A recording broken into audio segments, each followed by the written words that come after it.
Good day and welcome back to My Safety Hub. Today is a special episode as we are hosted by Saiosh at their head office. We are joined by Gareth Nortje, the Membership and Communications Manager for Saiosh. And the goal of today's episode is to give the viewers an opportunity to learn more about Saiosh and the role that they play in the world of occupational health and safety.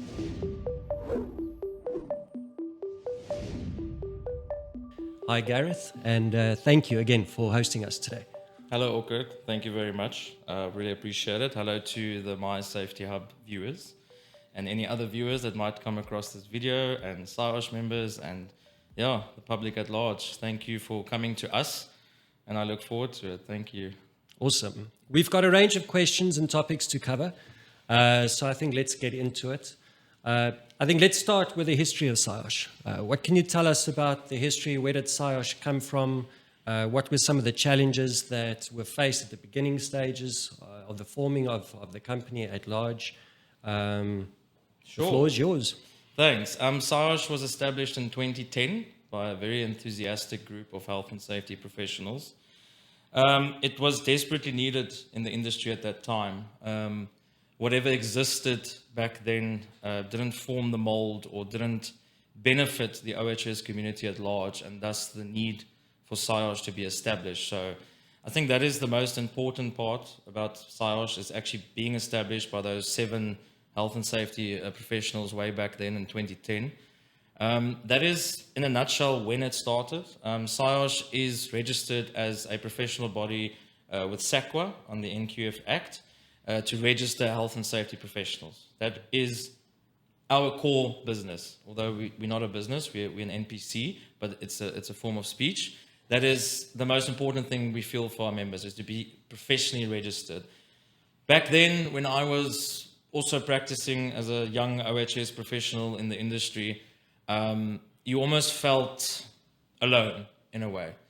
And it's not lacquer to feel that way. You know, you're in a new industry, in OHS, and everyone seems to be shouting at you and saying, I don't want to comply, I don't want to do this, I don't want to do that. Who's our body? Who's got our back? You know, so that's in my mind, that is the core of Saiosh, is we've got your back. You're an OHS professional in this country, you register with us, we've got your back. And so, that's the core part for me for Saiosh. Now, I hope professionals and members know that is what we stand for. Yes, we register professionals, but we are there for the industry. We are there for your back in terms of lobbying, in terms of all the other benefits which we'll cover. But that is the core of it for me. You've touched on something that's really important for me, which is the fact that there's a supporting framework for every health and safety professional out there. Health and safety is generally seen as a grudge purchase. It's the last item on the budget for many companies. Yeah. It's the first thing that gets cut on the budget when times are tough. If the accident happens, it's always the safety officer's fault, irrespective of what the individual's mindset towards health and safety could be.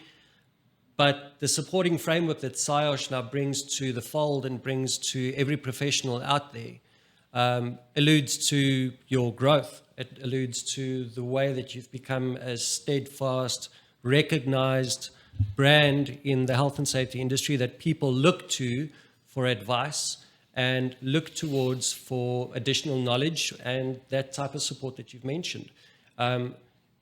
What is the view what is your view in terms of the future and the future growth of Saiosh with regards to this type of support that you're rendering and providing to your members? The future of Saiosh is bright. Let me start there. I know it sounds very cheesy, and it doesn't come out of nothing. It comes out of hard work and giving back to our members and having that large list of benefits. Great. Again, professional registration, you've got your designation, technical, graduate, chartered, whatever the case may be, but we have to maintain that additional benefits list for the members. And that in turn causes our growth on a monthly basis. We grow anything from 150 to 200 members per month, brand new members. And as we spoke about earlier, Orchid, that could be an 18, 19-year-old just coming into the industry like I did, fresh-faced, long hair, very scared, not knowing what's going on. Where do I get my information from? Where do I get legal updates? What's what, you know? So you mentioned what is the future for us, and again, cheesy, but copy paste. We have to, because it's working. It's working for our members, it's working for Saiosh, and I think it's working for the industry. There's no more hiding away, in inverted commas, let's say from an employer, or to hide away from an accident, or can I get away with not employing a safety officer or a professional? Let's rather call them safety professionals or safety practitioners. Yes, there's still issues in the industry, and it's going to be an ongoing fighting battle forever, I feel, until we hopefully get to a point where we go, we cannot harm people anymore, and we can put precautions in place to try and prevent that. And we can't only have a knee-jerk reaction after something terribly has happened. So I'm deviating a bit, but to me, that is why we grow, and that is the future. More seminars, more workshops, more benefits added on to the members of the long, extensive list already. And we are growing at a monthly basis. So we need to keep on doing what we are doing. Our members appreciate it. Our non-members, looking from an outside, which please join. It can only benefit you. They look at it and go, wow, this works. And they know it all comes from a good place. Nothing will work if there's no hard work and it doesn't come from a good place. So that to me is the future of Saiosh. You've mentioned the seminars and the workshops. For me, that's where you're building a lot of the credibility within the brand, specifically aimed at the type of support that you're rendering towards all the health and safety professionals out there. But the credibility then leads to trust. And like you and I have spoken on off camera, where organizations will ask for a company's registration or proof of registration with Saiosh before they allow that company to render a health and safety service or deliver a product. It's nice to hear that, because they want to know that this type of association exists, and that naturally that member is informed with all of the information, with the workshops and the webinars that you bring to the fold as well. Speaking of this, you've got a massive job cut out for you in the near future with your conference that's coming up. Yes. So what can you tell us about this conference for 2024? What can I not tell you, Orkard? I mean, Orkard, you were at our conference last year. I might ask you a question or two, but no, it's fine. I think you've witnessed, but obviously for those that weren't there, it is our international flagship conference. It is, to me, it's our pride and joy. We obviously, I'm not going to reiterate it the whole time, the professional designation, other benefits, but other seminars, workshop, webinars, but we put an emphasis on our flagship event, and so you should. And coming back to the point is staying relevant. Cool, you SACWA registered, you're a professional body, and practitioners have to register with you. What do we do then? Do we just sit and do nothing? No, we can't do that. So again, coming back, you see it almost always boils down to benefits, professional designation, seminars, conferences. So conference is flagship. It will be our 13th conference. I hope I'm remembering that correctly. For 12 years, we've been hosting it at Gallagher Convention Center in Midrand. This year, we're changing it up a bit.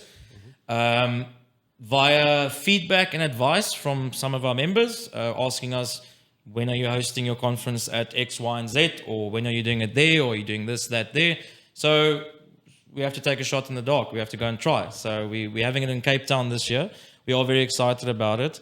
As always, the program is, I think, on draft 7. I think Orkard with us. We try and get the best possible speakers, international speakers, best topics. And more so, yes, it's informative. Yes, you earn your CPD points, Saiosh CPD points, SACP-CMP accreditation is we're waiting for that at the moment. Very important, but it's entertaining to me as well. The topics are entertaining. You're not just going to walk in there and fall asleep. And I'm being totally honest with you. We want to keep it lively. We want to keep it topical and engaging for people to actually listen and learn. Again, sounds very cheesy, but that is the ultimate goal. You want people to walk out of there and go, wow, mind blown. I didn't know that about this subject. I didn't know that about the work that I'm currently doing. You understand what I'm saying? So, yeah, the ultimate goal is for like-minded people to come together, earn CPD points, have a bit of a jaw in between, because we've got to have fun. I mean, life is very serious and there's a lot of challenges in this country. So every now and then we have to take a breather and, have fun with our success. Give back to our members and getting our members together all in one room and have a little celebration with a conference and our dinner awards function, which is after that as well. Yeah, that is the ultimate goal, and to make it as lekker and enjoying and educational for our members and non-members to come and enjoy the conference. You've mentioned that there was a lot of input with regards to the conference, the location that had to change as well, which brings me to a question that I was thinking about earlier. How is the interaction between your registered members and yourselves with regards to the development of Saiosh going forward? Is there a platform where members can make suggestions, request additional advice or forums or types of e-learning that I believe is one of your benefits that you have available as well? And how is that interaction going, and what kind of impact is that having on Saiosh as a whole? It's a good question, Orchid. I think you've heard I mentioned we listen to our members, whether that's via the 4 legal advice platforms for certain legal advice, working at heights, or actual legal advice, or fire, or whatever the case may be. And we had the COVID one during the COVID days. So that's your more formal forums to go and ask a question. Mm-hmm. And we also engage with our members at our seminars. Our members come up to us and talk to us and say, hey, what have you guys thought about doing X, Y, and Z? Or like, for example, have you thought about hosting your conference in Cape Town? And we say, maybe, but we're a bit scared. We haven't done it it's worked. But then also not to become too stagnant and too, set in the routine. Set in your routine, because it works. Yes, it works for certain things. But maybe for your conference, change it up a bit. Times are changing. Maybe people don't want to go to place X all the time. And so, we took a shot in the dark because of the feedback we got from our members. So we will always take feedback from our members. We will always listen. And again, whether that's on the forums, in person, sending us an email, phoning the office and saying, have you guys thought about this and this and that? We'll always listen, and our ears are always open for our members. All right. So there's obviously a limited number of seats available for these conferences, but it's to be attended by anybody that is a registered member of Saiosh. You can attend any of the categories. Yes, you can attend also if you're not a member. You can attend. The conference is open to the public at large. The registration is freely available on our website. There's obviously a discount for Saiosh members. So it'd be a bit crazy of you not to be a member and then come and attend. We understand we've got international attendances coming through. They're not necessarily members of Saiosh. We are not going to chase you away. Just like COVID days when we had our webinars, we posted them freely online. We didn't, yes, we send it to our members first via newsletter. So you as the member get it in your inbox firstly, but then we share it to the public because we feel it's important. We can't just hide certain important information in terms of occupational health and safety from the public. It's not exclusive. No, we all need to know about this. We all work in this industry, whether you're working on construction or in an office or in a warehouse or a factory. OHS applies to all of us, and I think that's the bottom message that we need to get across at the end of the day. Yeah. One of the major focus points during the conference is where you give recognition to a student as the Student of the Year award. Can you elaborate on that for us? Becoming a prestigious award, can I put it that way? We have a lot of applications for the Saiosh Student of the Year. It's a person that's studying in the field of occupational health and safety, whether they have completed their studies or whether they are still busy with it.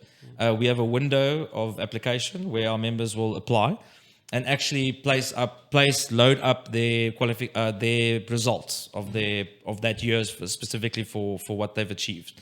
So the board will assess that, and purely based on the person that has done the best with the most distinctions, that person then gets awarded with the Saiosh Student of the Year with financial award as well with that. So they get recognized at the annual Saiosh conference every year, which will happen this year in Cape Town on 16 August, which we'll elaborate on. So prestigious event. Again, Normally, it is quite a younger person, but obviously anyone can study, so anyone at any age group. But normally, it's a younger person, and I feel it's quite not a chip on the shoulder. It's quite an accolade, to win. And personally, I would have loved to won that way back when, but it didn't exist. So Yes. Apart from us evolving, and for future, this is part of it. It's just having those sort of awards and those recognitions to make a person studying in OHS feel there is some award, there's some recognition here for this. You know what I'm saying? So, yeah, very proud of that, and also the other awards that we have that you might ask me about. So just focused on the Student of the Year, are there specific courses that are qualified or do qualify for the award to be recognized? Or could this be any person that does any qualification with any institution who's a member and then submits their results? So it needs to be in line with occupational health and safety, your studying, obviously. Right. Your national diploma, for example, in health and safety. So it needs to be in line with OHS, obviously. It can't be anything that's not related to that, for example. All right. So any course, as long as it's within the scope of occupational health and safety. So needs to be in line with occupational health and safety, formal qualification, preferably on an NQF level 6 or 7. So either your diploma or your degree in terms of occupational health. Or higher. Yes, of course. Of course, higher. Yeah, why not? And as mentioned, there's quite a few students. I mean, we see the applications coming in and we see how well they do, so it's encouraging to see. I think it's always a bit nervous in this industry thinking, are we going to be around? Are there young up and coming people studying this? And the answer is yes.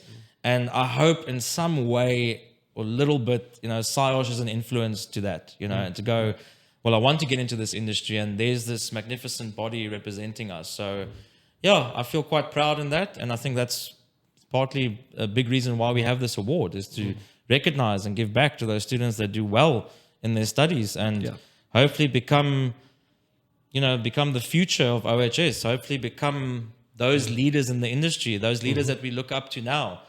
These guys need to be the leaders 20, 30 years from now. So yeah, it's exciting, and it's a proud feeling of us to give that award. Yeah. How many applicants do you get annually for this award? Whew, it varies, Orchid. I mean, we get 20, we might get 20, we might get 50, so it's quite a lot.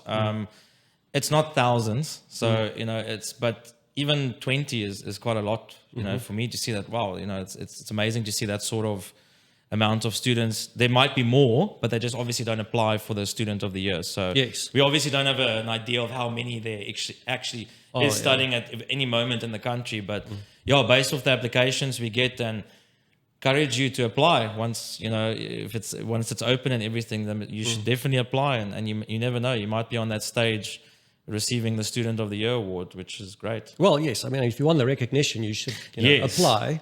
We can't come and find you if you don't apply. Do you keep track of any of the students, especially the winners, after they may have won the award, and what happens to those students, with regards to their employment? Do they further their studies? Do they keep in touch? Yes, they do keep in touch. They keep in touch with us because they usually, when they receive this award, it's almost like the first exposure of Saiosh for them. So you can almost see the stars in the eyes, which I love to see. It's like, wow, I didn't notice this. I didn't know that this is in my industry. I didn't know that Saiosh has this conference every year and the dinner awards functions where everyone gets recognized, So yes, we stay in contact. We track their process. They follow up with us. As you know, the Student of the Year and the Person of the Year gets invited to the annual conference free of charge. So they come there for free and come and experience it. And we do keep in touch. They pop us an email every now and then. They call us and we follow up and we say, how's it going, and their career paths and everything. So we've only noticed that their career paths excel. Obviously, every case is unique and certain things might happen. The person might even go out of OHS, but generally it seems that their career paths in terms of OHS is on the upwards after receiving that award. Right, so we've covered a lot of positives now. Yes. I want to move over to some of the negatives or challenges that exist. Right now in South Africa, what would you say are some of the biggest challenges that the industry or employers or both are facing when we talk about the health and safety profession or the health and safety industry at large? Maybe it's a two-part question. So maybe we need to first consider what are the main challenges for the industry in itself. And maybe then we can then allude to looking at what the employer's role is in this regard. It's almost, we can almost make it a 4-part question if you want, because it's quite a difficult one, awkward. And I think we have such a unique country that we have a lot of issues. And yes, OHS is one of them, but you know, poverty is another one, and unemployment rate is another one. So we get thrown all these things, but the point I'm trying to make is we always seem to get to the top. We always seem to excel. We always seem to go problem. But as South Africans, what do we do to solve it? We don't just go sit down and say, I'm tired now, I don't want to do anything. What do we do to solve the problem? So coming back to your question, what is the biggest challenge? And perhaps I should talk more from a consultant point of view. When I did do that before I worked for Saiosh, I worked in construction for many years, 11 years doing health and safety. And again, the cliche, and I think you and I always talk about it, it's time and money. That is the biggest problem when it comes to injuries. And you have to be open and honest about this. You can't say, you can say it, but yeah, no, I did tell my employer that they must put that barricade in place, or we must get that risk assessment in place, but they didn't listen, and that's why we had an injury. That's cool, but go further than that. Go over and beyond that. Anyone watching this now, if they've just joined, or like me, that's 14 years, someone that's 30 years in the field, I think we all had that same feeling when we joined OHS. This is not the industry where you can just go to work, do your thing, chill, and go home. Fine, you can do that with other work. But if you want to excel, and if you want to make a meaningful difference, then you need to go over and beyond your call of duty, put it that way. You with me? Yes. So again, I'm laboring this answer now, but I feel I have to, because I'm quite passionate about it. When I got into OHS and I saw conditions that employees were working in construction specifically, and I did go later on into warehousing and factory, but it struck a core in me.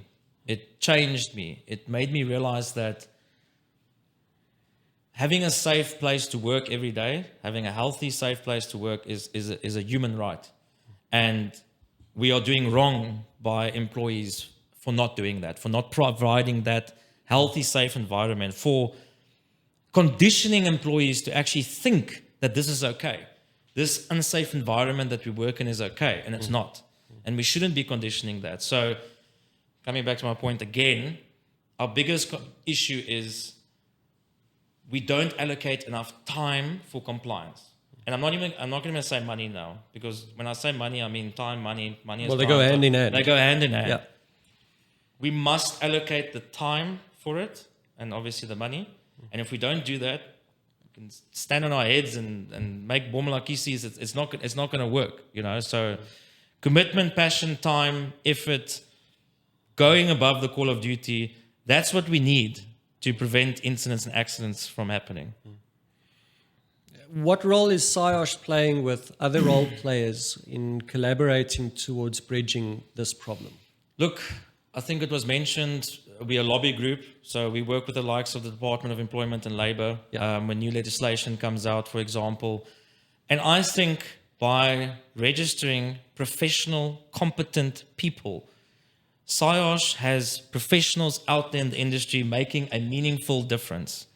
That to me is first prize. The more professionals we have out there registered with Saiosh, meaning you are a professional, if you're under the 3 professional designations, you are a professional and you're competent in what you do. And you've got continuous professional development to uphold, and you've got a code of conduct to uphold that we hold against you. Not for fun, because we have to, we have to hold ourselves accountable. So yeah, that to me is, the more OHS professionals we have out there competent, and I want to say registered with Saiosh, but I will, but it doesn't matter if they register with us or not. Making a difference in OHS to ultimately save lives. That's it. You know, in my experience and in my mind. In bridging the gap or the challenge that you've discussed and that you elaborated on now, naturally, Saiosh can't be in this fight alone. There have to be other role players as well that you take hands with and that you work with on a regular or semi-regular basis. Who are some of these role players and how do they assist you with regards to the challenge like you've explained it now? Yeah, look, good question. You can never be alone. I think first and foremost, it's the presence of Saiosh, the presence of our members, the presence of competent OHS professionals. That's number one to me. But yes, we can't do this alone. We work with the likes of Department of Employment and Labour. You know, we run webinars with them if need be, if draft legislation comes out. For example, we're busy putting a technical committee together for the draft-led regulations that is going to be promulgated.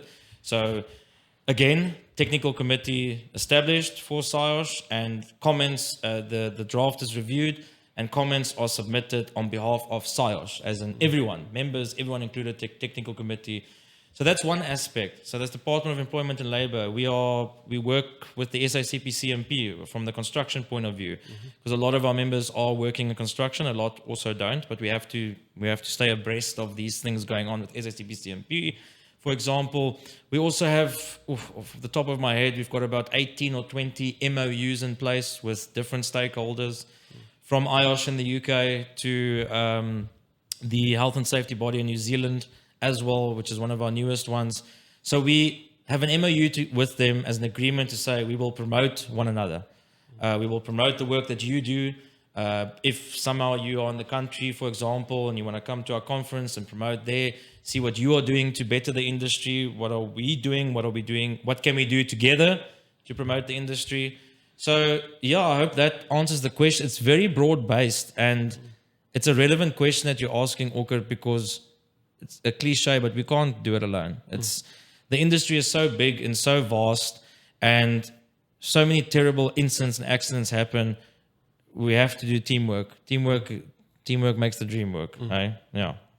I think you've summarized pretty much the challenge and the solution very nicely in what you said now, because essentially if you look at health and safety in the workplace, it's not just the health and safety officer's responsibility, it's the employer's responsibility, it's the other employees' responsibility as well. But I'd like to thank you for the commitment that Saiosh is making towards, firstly, the health and safety professionals out there who may feel that they are alone in promoting a safe workplace for everybody. And secondly, for hosting us at your beautiful offices today. I've had a lot of fun. Thank you for the conversation. And I'm looking forward to your conference on the 16th of August. Thank you, Orkert. Very kind words of you. You're always very kind. Thank you.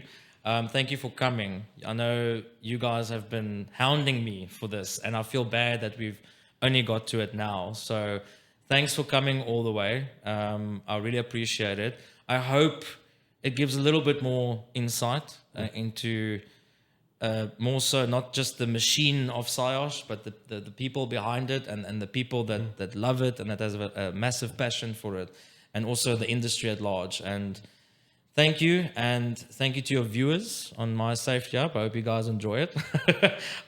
It was very enjoyable for me as well. Nervous, if I'm not going to lie. I'm a bit sweaty palms, but I think it went well.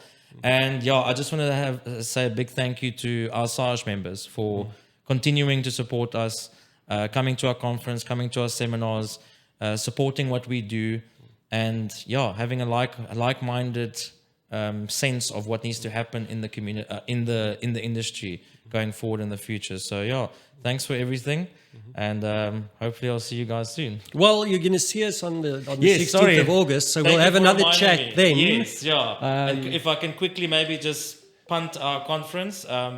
16th of August, 2024, Cape Town, Century City Conference Center. That is going to be our conference for this year. So it's filling up. We are about half capacity, which we are tremendously happy about. yeah, we've advertised our conference once through our channels this year. By this time, normally we would have advertised it a couple of times. But thank you to everyone that registered, because I can see you guys are keen, just like we are keen. Like I said, it's our flagship conference. You can see it makes me smile. So please register. I think you guys will hoy the links at the bottom there where you can register. So please register, because it's going to fill up. And yeah, super amped for that. Perfect. To our viewers, stay tuned. Naturally, we'll bring you more news and insights from the Saiosh conference itself. If you are not subscribed to this channel, please do subscribe, hit the like button and share as well, so that we can spread the news, not only with regards to the Saiosh conference, but towards the good work that Saiosh is doing for the health and safety industry at large. Until next time, stay safe and take care.